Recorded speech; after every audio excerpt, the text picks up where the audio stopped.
Nagbabala ang military advisor ng Iran na si Mohsen Rezai na palulubugin ng kanilang bansa ang mga barko ng United States kung susubukan itong kontrolin ang Strait of Hormuz. Ang payag ay kasunod ng pagpapatupad ng Estados Unidos ng military blockade sa naturang rutang pandagat matapos harangin ng Iran ang mga barko sa gitna ng mahigit 6 na linggong digmaan, kasalukuyang may umiiral na 2 linggong tigil putukan. Ayon kay Rezai, handa ang Iran na gumamit ng mga sophisticated na missiles laban sa mga barko ng Estados Unidos at itinuturing itong banta sa kanilang seguridad. Dagdag pa niya, hindi siya pabor sa pagpapalawig ng ceasefire. Si Rezai ay dating pinuno ng Islamic Revolutionary Guard Corps at kasalukuyang tagapayo ni Supreme Leader Mustafa Khamenei. Samantala, nagpapatuloy ang tensyon sa rehiyon habang may mga negosasyon sa pagitan ng Iran at ng US na isinasagawa sa Pakistan sa pangunguna ni Muhammad Bagher Ghalibaf.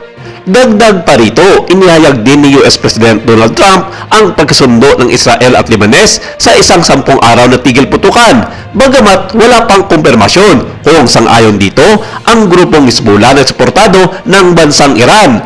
Ayon kay Trump, nabuo ang kasunduan matapos ang magagandang pag-uusap nila ni Israeli Prime Minister Benjamin Netanyahu at Lebanese President Joseph Aoun.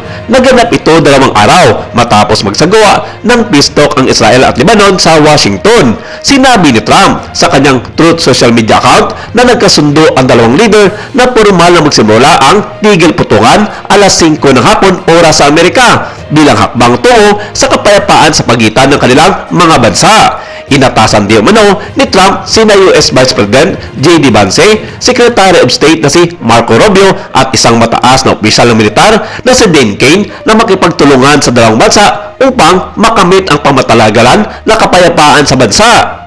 Iginigiit din ni Pangulong Trump na ito na umano ay kasampung digmaan na kanyang matutulungan na maresolba, bagamat dati ay sinabi niyang 8 digmaan pa lamang ang kanyang natapos. Samantala, nagsimula ang tensyon nang sumali ang Hezbollah sa labanan bilang suporta sa Iran at nagpuputok ng mga raket laban sa Israel.